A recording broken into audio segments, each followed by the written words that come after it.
Hasil survei Bloomberg, Anies sosok tepat Presiden Indonesia gantikan Jokowi. Prabowo dan Ganjar cuma hiasan di Pilpres 2024. Media ekonomi berpengaruh di Amerika Serikat, Bloomberg, hari ini, Kamis 18 Januari 2024, membuat sebuah publikasi yang mengejutkan tentang Pilpres Indonesia.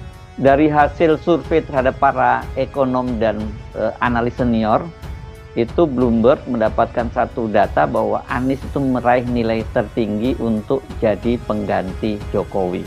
Publikasi hasil survei tersebut dituangkan dalam sebuah artikel berjudul Economists Favor Jokowi Critic as Top Choice to Lead Indonesia. Kalau kita terjemahkan secara bebas, kira-kira artinya para ekonom menjagokan kritikus Jokowi sebagai pilihan utama untuk memimpin Indonesia. Atau bisa juga kita sebut para ekonom menjadikan Anies sebagai pilihan utama untuk menggantikan Jokowi. Di bawah judul besar dunia internasional saat ini, mampukah Anies memenangkan satu putaran? Untuk putaran pertama sudah masuk, sementara di dalam negeri berbeda narasinya. Prabowo yang digadang-gadang mau masuk satu putaran, yang mau memenangkan satu putaran. Tapi pihak dunia internasional menyatakan jauh berbeda, jauh panggang dari api. Setelah itu kemudian ada subjudul disebutnya begini, former Jakarta Governor Baswedan lead in Bloomberg survey. Mantan Gubernur DKI Jakarta Anies Baswedan unggul di survei Bloomberg.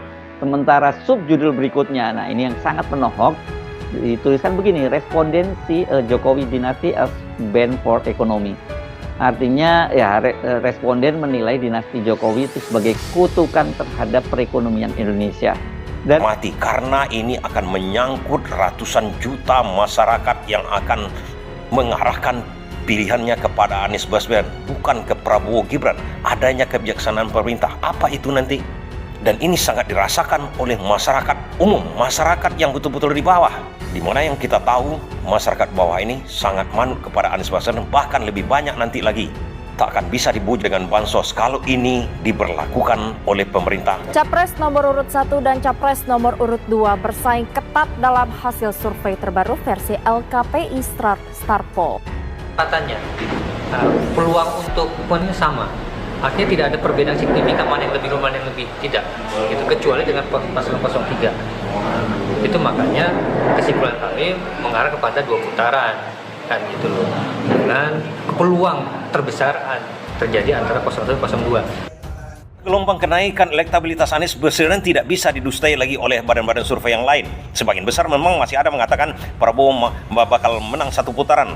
Ya, sebagian besar badan-badan survei walaupun meletakkan Anies pada posisi nomor 2 sekarang sudah mulai jujur dalam hal ini. Hanya survei-survei yang kita katakan survei omong-omong atau sekitar 58,8% mengatakan politik dinasti di bawah kepemimpinan Jokowi tidak akan memberikan pertanda baik bagi pasar dan perekonomian. Dalam penilaian para responden, politik dinasti itu terlihat ketika Jokowi mendorong anaknya Gibran Raka Buming Raka itu menjadi calon wakil presiden dari Prabowo Subianto.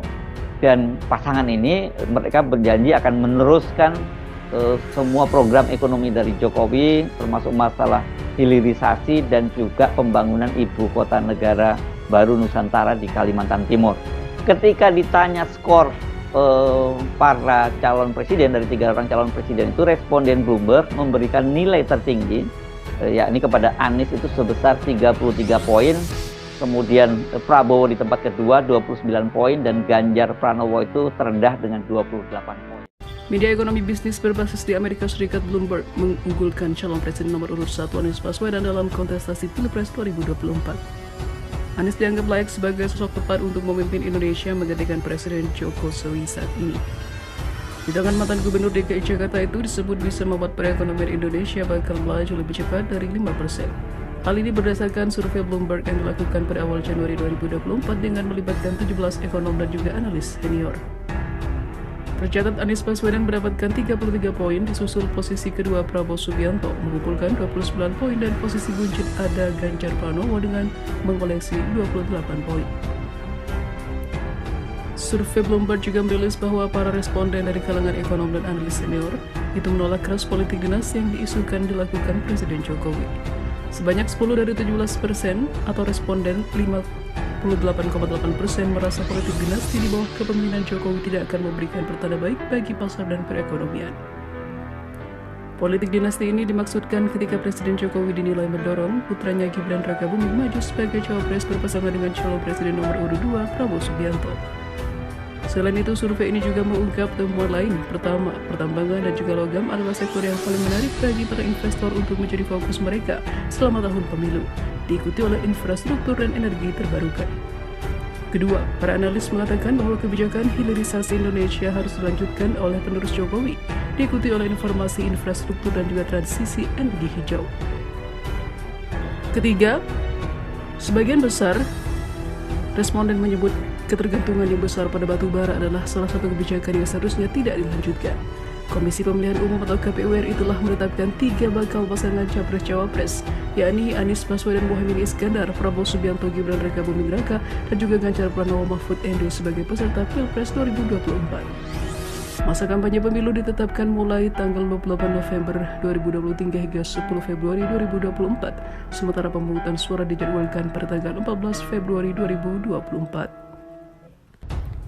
Terkebiri lagi, revisi Undang-Undang ITE Jilid kedua resmi berlaku, suara rakyat terpuruk dalam kegelapan.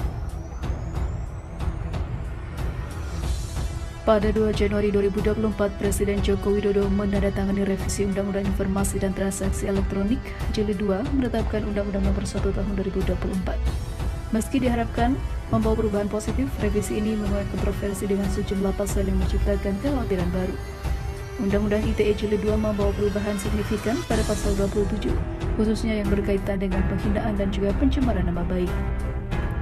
Meskipun ayat yang mengatur hal tersebut dihilangkan, 2 pasal baru yaitu pasal 27A dan juga 27B mengatur dengan cara baru. Pasal 27A menyebutkan tindakan menyerang kehormatan atau nama baik melalui media elektronik, sementara pasal 27B melarang ancaman melalui saluran elektronik. Pasal 29 yang dulunya mengatur ancaman kekerasan pribadi kini diubah menjadi ancaman kekerasan secara umum, menciptakan ruang baru untuk penanganan kasus. Undang-Undang ITE Jilid 2 juga menambahkan pasal 16A memberikan perlindungan anak di internet dengan aturan yang mengatur batas usia, mekanisme, verifikasi dan juga pelaporan penyalahgunaan. Tak kalah penting, revisi ini menghapus sertifikasi elektronik asing dan juga menambahkan aturan pidana untuk penyebaran berita bohong yang dapat memicu kerusuhan. Polisi juga diberi wewenang untuk menutup akun media sosial. Meskipun pemerintah mendapatkan wewenang untuk mengintervensi penyelenggaraan sistem elektronik, langkah ini menimbulkan pertanyaan akan kebebasan digital. Namun, menurut akun media X Fraksi Rakyat ID menuliskan cuitan dengan mengatakan, Presiden Jokowi ngasih kejutan tahun baru nih berupa pengesahan revisi Undang-Undang ITE menjadi Undang-Undang Nomor 1 Tahun 2024. Sebuah kejutan yang tidak menyenangkan karena makin banyak pasal karet yang bisa menjebak dan mengkriminalisasi kebebasan berpendapat. Tak hanya itu, sejumlah warganet mengomentari Undang-Undang ITE bermasalah. Awas Orde Baru bangkit lagi, suara rakyat terkebiri, kata akun @bru_a_ek. Kebenaran akan sirna, yang ada hanya penguasa, kata akun @ari_ek. Ngawur kabeh wes, kata akun @tuktur. Dengan beragam respon itu, revisi Undang-Undang ITE Jilid 2 mengundang perdebatan hangat tentang keseimbangan antara keamanan digital dan juga kebebasan berpendapat.